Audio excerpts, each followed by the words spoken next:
How function returns a value. Okay, तो आज हम पढ़ेंगे कि फंक्शन किस तरीके से रिटर्न करता है वैल्यू को। Till now we have discuss simple user defined functions where no value was return to the calling function और पाइथन इंटरप्रेटर। अभी तक हमने ये पढ़ा कि यूजर डिफाइंड फंक्शन में जहाँ पे कोई वैल्यू रिटर्न नहीं होती, यहाँ हम फंक्शन को कॉल करते हैं। Okay, now we shall be discussing the function with some return value. अब हम डिस्कस करेंगे फंक्शन को रिटर्न वैल्यू के साथ। Usually function definition have the following basic structure. जो फंक्शन डेफिनेशन होती है उसका जो बेसिक स्ट्रक्चर होता है वो कुछ इस तरह होता है। सबसे पहले हम डिफाइन करेंगे फंक्शन को, DEF लिखेंगे विच इज अ कीवर्ड। उसके बाद आप फंक्शन का नाम लिखोगे, राइट, जो भी फंक्शन का नाम आप रखना चाहते हो, जैसे ABC, ठीक है। उसके बाद आप आर्ग्यूमेंट दोगे, जितनी भी आर्ग्यूमेंट आप पास करोगे उनकी वैल्यू आपको नीचे, मतलब at the last of the program return करनी होगी। ध्यान रखना, आप आर्ग्यूमेंट जैसे आप आर्ग्यूमेंट आपको 3 आर्ग्यूमेंट पास करनी है, तो आप A, B, C इस तरीके से 3 आर्ग्यूमेंट पास करोगे। और 3 आर्ग्यूमेंट के लिए आप सेपरेटर का यूज करोगे कोमा। अगर आपने 3 आर्ग्यूमेंट पास किए हैं तो 3 आर्ग्यूमेंट ही आपको रिटर्न करनी पड़ेगी। अब रिटर्न कैसे करते हैं, आप रिटर्न कीवर्ड का यूज करोगे और वैल्यू दोगे उसके साइड में, ठीक है। अभी हम एग्जांपल के थ्रू इसको समझेंगे। Return command in Python specify what value is to be written back to the calling function. Function can take input values as parameters, execute them and return output if required to the calling function with a return statement. तो क्या होगा, जब return command Python specify करेगा तो वो क्या करेगा, call करेगा फंक्शन को और वो वैल्यू रिटर्न कर देगा। आपसे वो पैरामीटर्स लेगा एज अ इनपुट और एग्जीक्यूट करेगा जब रिटर्न आउटपुट पे वैल्यू पास होगी तब, ठीक है। तो अब इसका एग्जांपल देखते हैं। write a program write a python function to compute area of a rectangle। अब हमें क्या करना है, area of a rectangle compute करना है। ओके, तो एरिया ऑफ रेक्टेंगल हमें पता है लेंथ इनटू ब्रेथ है। अब हमें इसको क्या करना है, रिटर्न करना है with the help of function, Python function के थ्रू। सबसे पहले हम क्या करेंगे, डिफाइन करेंगे एक फंक्शन को, right, define is a keyword. उसके बाद हमने फंक्शन का नाम ले लिया area rectangle, function name, okay. और एज द पैरामीटर और आर्ग्यूमेंट हमने पास कर दिया लेंथ और ब्रेथ, ओके। और उसके बाद हमने क्या किया, यहाँ पे देखो हमारा ऑब्जेक्टिव है to compute the area of rectangle, input parameter length breadth numeric value return value area numeric value. तो हमें क्या करना है, लेंथ और ब्रेथ की जरूरत पड़ेगी, वो हमने क्या किया एज अ आर्ग्यूमेंट पास कर दी। उसके बाद हमने एक वेरिएबल एरिया में लेंथ इनटू ब्रेथ यानी एरिया ऑफ रेक्टेंगल कैलकुलेट करके रख लिया और रिटर्न कर दिया जो भी वैल्यू एरिया में आएगी, ओके। तो अब यहाँ पे देखो, जब आप कॉल करोगे ना फंक्शन को, तो आप क्या करोगे, सबसे पहले जो भी फंक्शन का नाम आपने रखा है वो लिखोगे। जैसे हमने यहाँ पे एरिया रेक्टेंगल लिखा था, आप एरिया रेक्टेंगल लिखोगे और जितनी भी आपने आर्ग्यूमेंट पास किया उतना ही आउटपुट देंगे। जैसे यहाँ पे 2 थी लेंथ और ब्रेथ, तो आपको 2 इनपुट देने थे यहाँ पे, राइट। तो उसके बाद जो आप यहाँ पे रिटर्न करोगे वैल्यू, वो यहाँ पे प्रिंट हो जाएगी। तो इस तरीके से आप रिटर्न करते हो फंक्शन के अंदर वैल्यू को, okay. In the above example we have given the return statement return area which will return the value of area of rectangle calculated to the function called area rectangle along with length and breadth as the arguments to function area rectangle। तो अभी हमने ये explanation है क्या किया, ऊपर वाले programme में एक फंक्शन बनाया एरिया रेक्टेंगल नाम का, उसमें हमने 2 आर्ग्यूमेंट पास की, उसके बाद हमने रिटर्न किया वैल्यू को एरिया की, ठीक है। अब हम दूसरे एग्जाम्पल देखेंगे। Write a function to find factorial of a given number. The function should return the calculated factorial using return statement. अब आप लोगों को पता होगा फैक्टोरियल किस तरह निकालते हैं, पर अब हमें क्या करना है, हमें इसकी हेल्प से, कंप्यूटर की हेल्प से फैक्टोरियल्स निकालने हैं। फैक्टोरियल क्या होता है एक बार बता देती हूँ, इन केस माइंड से स्लिप हो गया और ना पता। ओके, फैक्टोरियल होता है, ये साइन होता है फैक्टोरियल का, ठीक है। फैक्टोरियल होता है कि जहां 1 तक, यानी अगर आपने किया 2 फैक्टोरियल तो इसको मल्टीप्लाई करते हुए 1 तक ही जाएगा और जो भी आपका रिजल्ट आएगा वो रिटर्न हो जाएगा, राइट। जैसे आपने किया 4 फैक्टोरियल तो 4 इंटू 3 इंटू 2 इंटू 1, ओके, इस तरीके से फैक्टोरियल निकलता है 4 का। तो अब ये हमें प्रोग्रामिंग के थ्रू बनाना है, ठीक है। तो हमने सबसे पहले ये किया, डिफाइन किया एक फंक्शन फैक्ट और उसमें एक आर्ग्यूमेंट पास कर दी नम, ठीक है। उसके बाद हमने एक वेरिएबल लिया रिजल्ट और उसकी वैल्यू इनिशियलाइज कर दिया एज 1 और फिर हमने व्हाइल लूप लगाया कि अगर नम की वैल्यू 1 या 1 से ज्यादा हो, क्योंकि हमें पता है कि 1 तक मल्टीप्लाई होता है ना, इसलिए हम यहाँ पे ये कंडीशन लगाएंगे।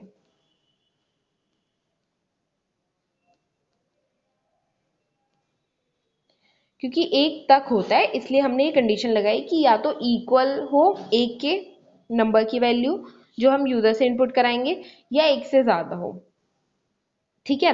उसके बाद वाइल लूप के अंदर क्या है, इसमें आप एक चीज और देखो कि जो डिफाइन कर रहे हो ना फंक्शन, उसमें वाइल लूप भी लग रहा है और वो फंक्शन के अंदर लग रहा है। तो यहाँ पे इंडेंटेशन देखो, ये जो इंडेंटेशन है ये आपकी फंक्शन के लिए है और यहाँ पे देखो डबल इंडेंटेशन हो गई, एक तो फंक्शन के लिए हो गई, एक वाइल लूप के लिए हो गई।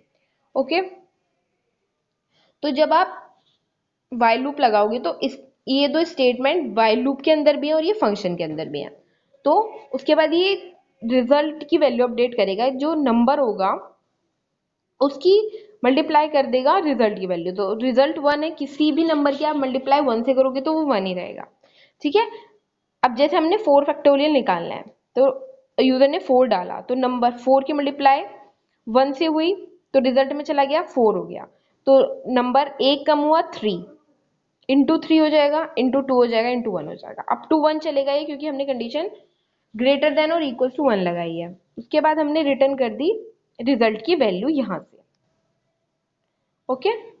और यहाँ पे आपका वाइल लूप भी खत्म हो गया। उसके बाद हमने क्या किया, हमने फोर लूप चलाया। अब ये फोर लूप ना ही फंक्शन के अंदर है और ना ही ये वाइल लूप के अंदर है, ठीक है, इंडिपेंडेंटली हमने चलाया है। तो इसमें हमने क्या किया, हमने इसमें रेंज दे दी 1 से 5 तक और प्रिंट कर दिया the factorial of I fact I, ठीक है। जो भी ये होगा, फैक्ट आई लिया था ना हमने, फैक्ट नंबर लिया था ना हमने, तो यहां से ये क्या करेगा, आई की वैल्यू उठा के यहाँ पे लूप में चला के आपको रिटर्न कर देगा, ठीक है। तो कुछ इस तरह आपका आउटपुट आएंगे, राइट। 1 का, 2 का फैक्टोरियल, 3 का फैक्टोरियल और 4 का फैक्टोरियल, ठीक है। अब इसकी एक्सप्लेनेशन देखो। Unlike other high-level languages like C, C++, Java, wherein a function can return at most one value, a function in Python can return multiple values. देखो, जो दूसरी हाई लेवल लैंग्वेजेस होती है ना, C, C++, Java, उसमें बहुत सी अलग चीजें होती हैं, पर पाइथन में वो नहीं होती। आपको, आप उसमें सिर्फ एक वैल्यू ही पास कर सकते हो, बट पाइथन में आप मल्टीपल वैल्यूज को पास कर सकते हो। Thus a return statement in Python function can return any number of values. So Python में कोई भी वैल्यू जो है आपकी रिटर्न हो जाएगी, कितनी भी रिटर्न हो जाएंगी। और this has been elaborated in the following example, वो आप इस एग्जाम्पल में समझेंगे। तो हमारा नेक्स्ट है, write a program to add और subtract two values and return them. अब हमें क्या करना है, दो वैल्यू पे वर्क करना है, ठीक है, और उन दो ही वैल्यू को ऐड करना है और उन्हें ही सब्ट्रैक्ट करना है और रिटर्न करनी है वैल्यू। ठीक है, अब हमें यहाँ पे दो वैल्यू रिटर्न करनी है, ऐड वाली और सब्ट्रैक्शन वाली। तो हमने क्या किया, डिफाइन किया फंक्शन ऐड डिफ। अब ऐड डिफ एक सिंगल फंक्शन है, उसके बीच में अंडरस्कोर है। जब भी आप फंक्शन का नाम डिफाइन करोगे तो उसमें स्पेस नहीं आता, तो आप यहाँ पे देख सकते हो यहाँ पे भी कोई स्पेस नहीं है, अंडरस्कोर का यूज किया गया है, ऐड अंडरस्कोर डिफ। ओके, उसके बाद आर्ग्यूमेंट दे दी गई है एक्स वाई, दो आर्ग्यूमेंट पास हुई हैं, क्योंकि हमें किन नंबर पे वर्क करना है वो हम यूजर से डलवाना चाहेंगे। ओके, उसके बाद हमने क्या किया, उस फंक्शन के अंदर एक वेरिएबल लिया ऐड, और उसमें जो हमने आर्ग्यूमेंट्स यूजर से डलवाई उन्हें ऐड कर लिया और डिफ में उन्हें माइनस कर लिया। अब आप ये बोलोगे कि हो सकता है मैम y की वैल्यू बड़ी हो, तो पर हम क्या करते हैं, ऐसे जनरली जब हम फंक्शंस बनाते हैं ना बच्चों, तो हम यही कंसीडर करते हैं कि हम x की वैल्यू पहले रखें और फिर y की वैल्यू रखें। ठीक है, अगर y की वैल्यू बड़ी होगी तो कोई बात नहीं, माइनस में रिजल्ट आएगा। उसके बाद हम क्या करेंगे, रिटर्न कर देंगे एड डिफ। अब यहाँ पे हमने रिटर्न कर दिया, ये हमारा क्या हुआ, फंक्शन बन गया।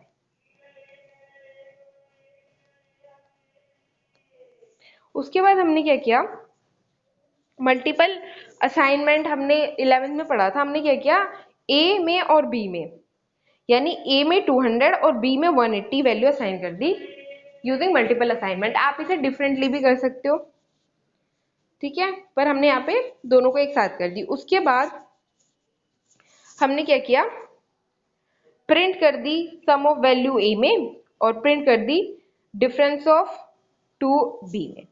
तो अब ये देखो, x और y की वैल्यू हमने यहाँ पे पास कर दी, आप यूजर से भी इनपुट करा सकते हो।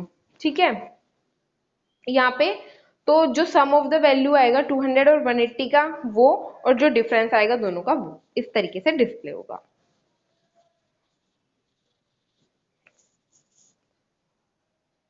So, इसकी explanation, in the above program we have used single return statement to return the two values at the same time। तो हमने सिंगल रिटर्न स्टेटमेंट तो हमारी सिंगल थी, बट हमने जो वैल्यू रिटर्न करी वो दो थी। Okay, let us see a few more examples for better understanding of the uses of return value. अब हम थोड़े और एग्जांपल देखेंगे कि किस तरह से हम वैल्यू को रिटर्न कर सकते हैं। ओके, अब नेक्स्ट एग्जांपल देखते हैं, modification of program 5 to compute the basic calculation performed in the calculator। अब हम क्या करेंगे, जो अभी हमने प्रोग्राम 5th किया था उसमें कुछ मॉडिफिकेशन करेंगे और कंप्यूट कर देंगे बेसिक कैलकुलेशंस को जो कैलकुलेटर्स में परफॉर्म होती हैं। ठीक है, तो ये देखो, डिफाइन कैल्क ए बी, हमने एक फंक्शन यहाँ पे डिफाइन किया CALC नाम का।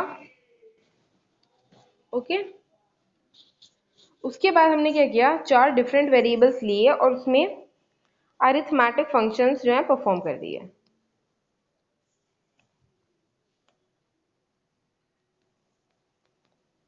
ओके, यानी ऐड के लिए a प्लस बी, सम के सब्ट्रैक्शन के लिए a माइनस बी, डिवीजन के लिए a बाई बी और मल्टीप्लिकेशन के लिए a इंटू बी, और a भी हमने एज अ आर्गुमेंट पास कर दिया। उसके बाद हमने क्या किया, रिटर्न कर दी चारों की वैल्यू, राइट, जो ऐड होके आएगा, जो सब्ट्रैक्ट होके आएगा, जो मल्टीप्लाई होके आएगा, जो डिवीजन होके आएगा। ठीक है, उसके बाद हमने किया, हमने रिटर्न वेरिएबल में जो है आर्ग्यूमेंट्स दे दी ए और बी की, यानी 500 और 40।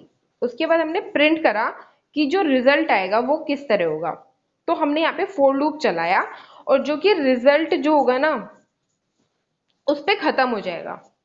यहाँ पे जो रिजल्ट हमने यहाँ पे एंटर कराया है उस पे जो है ये हमने एज अ एंडिंग वैल्यू दे दी, तो आउटपुट किस तरह आएगा, इस तरह आएगा।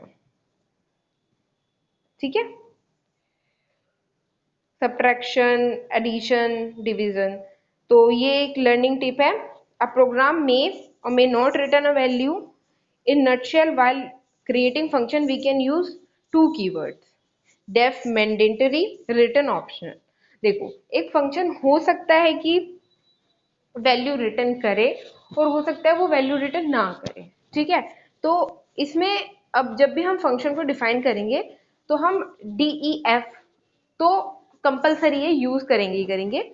और जो रिटर्न है वो हो सकता है हम यूज करें या फिर अपने प्रोग्राम में ना करें। हम कोई रिटर्न वैल्यू नहीं कराना चाहते तो हम यूज नहीं करेंगे। अगर हमें रिटर्न वैल्यू करानी है तो हम यूज कर लेंगे। ओके, तो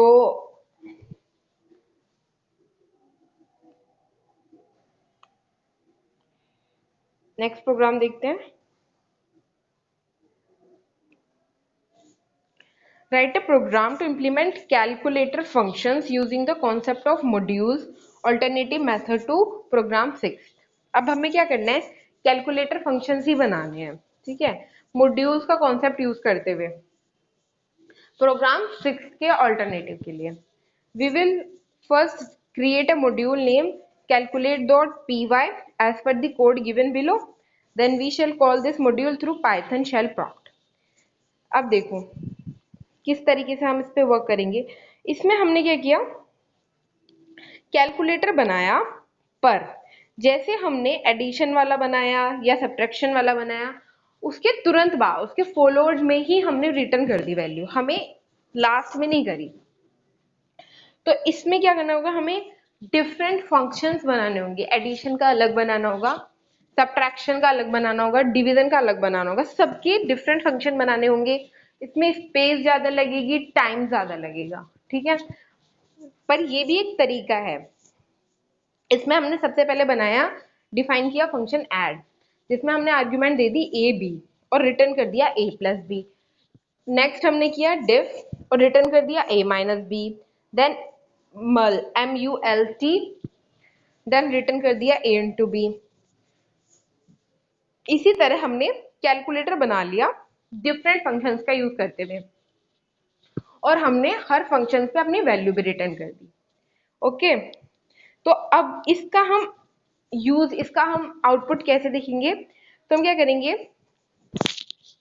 कैलकुलेट डॉट डॉट ऑपरेटर से ये अब हमें वो करना पड़ेगा कॉल, और इसमें क्या है कि कैलकुलेट मॉड्यूल का यूज हो रहा है, राइट। तब आपका ये फंक्शन एग्जीक्यूट होगा, अदरवाइज अगर आप इसे सिंपली कॉल करोगे तो नहीं होगा।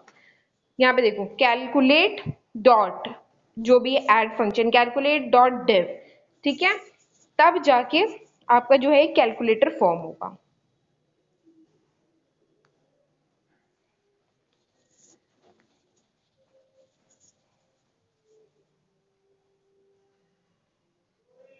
Okay. In the above implementation, we have written the calculate module in the script mode and saved it with the name calculate.py। ठीक है, हमने जो ऊपर वाला एग्जाम्पल अभी किया उसमें हमने कैलकुलेट मॉड्यूल का यूज किया और सेव कर दी वैल्यू calculate.py के through. Once this module is created and saved, it can be called anytime along with passing the value for performing calculator operations, addition, subtraction, multiplication, division, module of two values passed an argument. After involving the module, import calculate, first using the import module name, statement at Python shell followed by the output। जो अभी हमने किया कि पहले आप module का नाम लिखोगे, जैसे हमने कैलकुलेटर का नाम लिखा था, उसके बाद हमने डिफरेंट फंक्शन को कॉल किया था, मॉड्यूल का नाम आएगा उसके बाद फंक्शन का नाम आएगा। The output of above program can be calculated by simply calling the function of ideally using function call statement. तो इसमें क्या होगा, आउटपुट जो है वो सिंपली कैलकुलेट हो जाएगा फंक्शन को कॉल करके आइडियली पे, और इस तरीके से हम कॉल करेंगे जो अभी हमने देखा। A module can contain executable statement as well as function definition.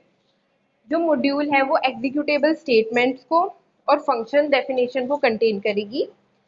These statements are interested to initialize the module. They are executed only once when the module name is encountered in an import statement, they are executed if the file is run as a script. तो ये script mode पे इस तरह work होता है. तो ये आपका था कि आप किस तरीके से फंक्शन के थ्रू वैल्यू रिटर्न कर सकते हो. तो अब आपका होमवर्क है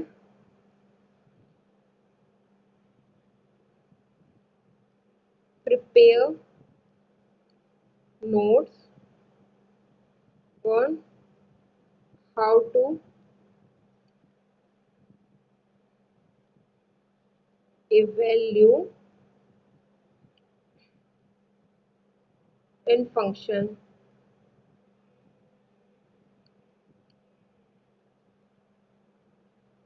with example. आपको एग्जाम्पल में एक प्रोग्राम लिखना है, ठीक है, किस तरीके से रिटर्न करता है फंक्शन वैल्यूज को, उस पर नोट्स